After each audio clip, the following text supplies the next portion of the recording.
well. So on the first one that we're going to cover, the first misconception, I need 20% down to buy a home. A lot of buyers will think, I don't have enough down payment money. I don't have 20%. 20% down. That's a big misconception. Yeah. Yeah. So this was actually news to me. I didn't realize how many people had this misconception.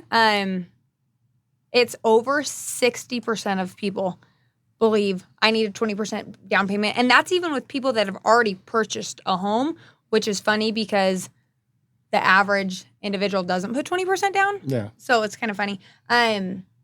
But that's the awesome thing about real estate is 20% is actually very rare that people put down on a second home.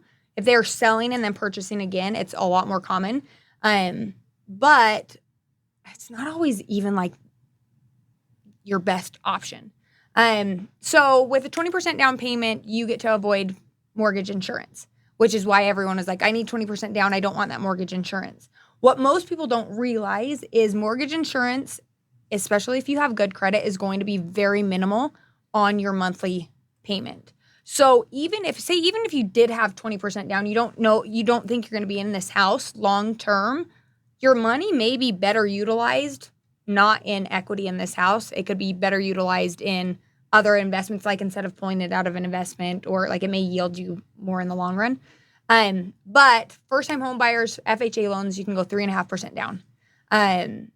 That's the most common one that people use is going to be a 3.5% down payment. I prefer a conventional first-time home buyer program. It's 3% instead of 3.5% down, and then your appraisals and inspections are a little more forgiving than an FHA, and you don't have that. With an FHA loan, you have an upfront mortgage insurance. So I like the conventional route a little bit better. Say you're not a first-time home buyer. 5% down payment is all you need on a conventional loan. So again, I just did this because I did it for another thing that I did recently. But if you have a $500,000 home, which average price in Utah is right around that point, that changes your down payment from $100,000 to $25,000, which just opens up the doors substantially for people. And so it's like, let's focus on that portion. And again, that's 5%. So you go 3 or 3.5%, you're slightly less than that. Let's focus on that. That's a manageable and attainable goal. Because a lot of people, if you're just starting out, this 100 is going to be a lot harder to reach, where it's like, yeah, let's get you into this pocket. Let's start building equity in this house now.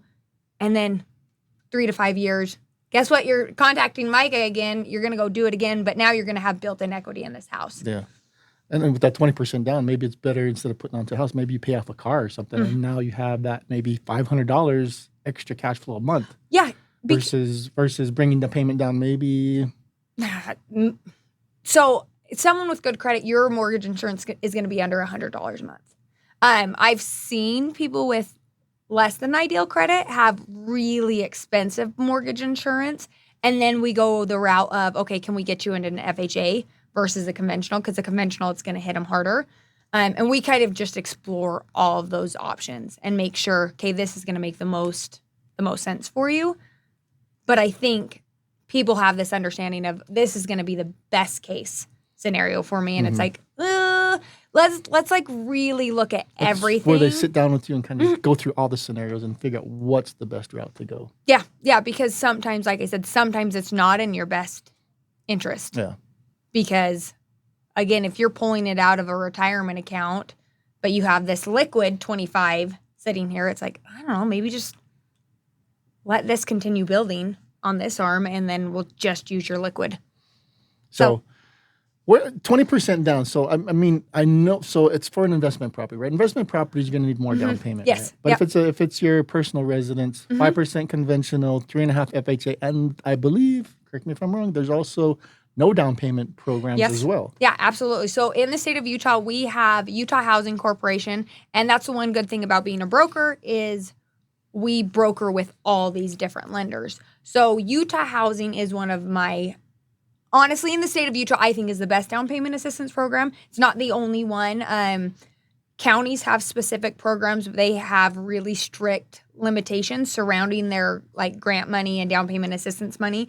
Utah Housing is the most straightforward. It's the easiest to use. It's the easiest to like access and be accessible for the most buyers. And that's going to be a down payment, like 100% covered. So we've had buyers where they aren't bringing anything to closing, yet, even with like their closing costs. That's nice. The one thing with a down payment assistance program is there is a payment attached to that. It's going to change your monthly payment, around $120 to $150 a month, depending on how much you take out for that down payment assistance. But it's a great program. There's also other lenders that will allow 100% financing. So your interest rate is affected a little bit. You're maybe paying a little bit more on an interest, but instead of having two loans, like a Utah housing loan, you would have your mortgage and then you'd have your down payment assistance. And they're acting as two separate liens on your house. There's other lenders that will let you wrap it all into one. So you'll do 100% loan to value financing on this house. And again, your interest rate's affected a little bit, but sometimes that's the better route for people because they're like, I don't want these two separate things. I don't want to make two separate payments. I want to make one payment. And we're like, okay, let's explore this. Too much to think about. I'll just put it into one. Yeah, throw it into one. But then you have other people that are like, no, I want the two because I'll just pay this one off as fast as we can. So instead of saving this money and waiting to get into a house, we'll get into the house and then just start like paying our down payment. But we're already living in the house, which is a really sweet option. Yeah. So 5% conventional, 3.5 FHA, Utah housing. No down payment. No down payments. So you say Utah, real quick. I know many lenders are licensed in multiple states. So that Utah housing, that's just a Utah only thing. Yep. Are other states have this too? Yeah, there are state programs on like every level, right? In every other state. I'm only licensed in Utah and Idaho. You'll have other lenders that are licensed in 5 to 6 states. Because I'm in this office so much, I didn't want to dilute my time as much. That doesn't mean that I won't continue to get licenses other places. But I like to hone in on this area and get to know it a little bit better. But again, inside of Utah, you have county programs. And you'll have some cities have their own programs. And so I think that's really common in other states. Again, if you have this big entity that has access to programming for the entire state, I think you're going to get a more consistent result, and it's going to be usable for more buyers than some of these like county-specific programs. But I think it's going to be really common nationwide that there's going to be these programs. And again, like that, like 100% loan to value with lenders, that's going to be statewide, right? Like countrywide. Where we have, so for instance, what's a big one that does that? UWM. Everyone knows UWM. They'll have a program. They lend in all 50 states, right? So that program is going to be accessible to everyone. Okay. So the different down payment amounts, we're not going to go too far into this part of it, but there's also grants, right? And you talked about different counties, different cities have different programs. There's also grants all over the place for multiple different things. We won't get too into that. That'll take us forever to go through all the grants. Yeah. But if you ever want to find out about grants, contact either one of us and we'll put you in the right direction to find out what grants are out there, what grants you might qualify for. Yeah, and how to look at a grant as, okay, is this an actual grant? Like, is this money in my pocket that's free, I don't have to pay back? Or are they using the term grant as, okay, it's really actually a loan? Yeah. And so that's I mean, we could have had 12 bullet points because that's the whole thing where it's like, is a grant actually a grant? Yeah, and there's different ways they set them up too, where you don't have to pay anything back until you actually sell the house or pay it off, and different scenarios. So again, way too much information to get into right now. We can do that on another one because I'm like, we would have 12, 15 points of that. Yeah, there's so many of them out there. So many different ways we can go on this. That again, reach out to one of us if you're interested. 0 down, 3%, 3.5%, 5% grants. Investment properties, it's all...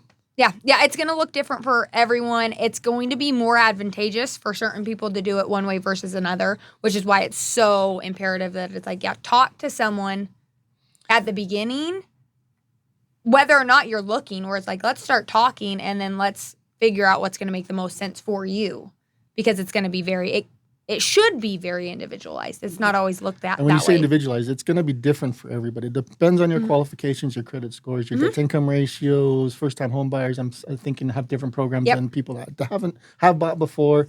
So many different scenarios. Again, contact us to figure that out. Okay, segue here a little bit. You said first-time home buyers. This is also a big one. So we talked about like a 3.5% down or a 3% down for these people who qualify for first-time home buyer loan programs. What most people don't realize is if you have not owned, so even if you've owned in the past, you haven't owned in the last 3 years, you're most likely eligible to do a first-time home buyer program again. Okay, that's good to know. Yeah. So that's a lot of people that are like, oh, can I even use FHA? And I'm like, well, anyone can use FHA. Can you use a first-time home buyer program right now to get that 3.5% down?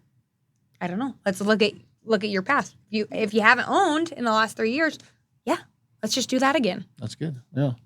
So, all right, let's go on to the second one here. So that's number one. We could do this forever. You don't need 20% down. Yep. Moral of the story. Moral of the story. You don't need 20% down. So many different ones from 0 to till you can go 100% if you wanted to, but yeah. Yeah. Which is a cash buy, by the way.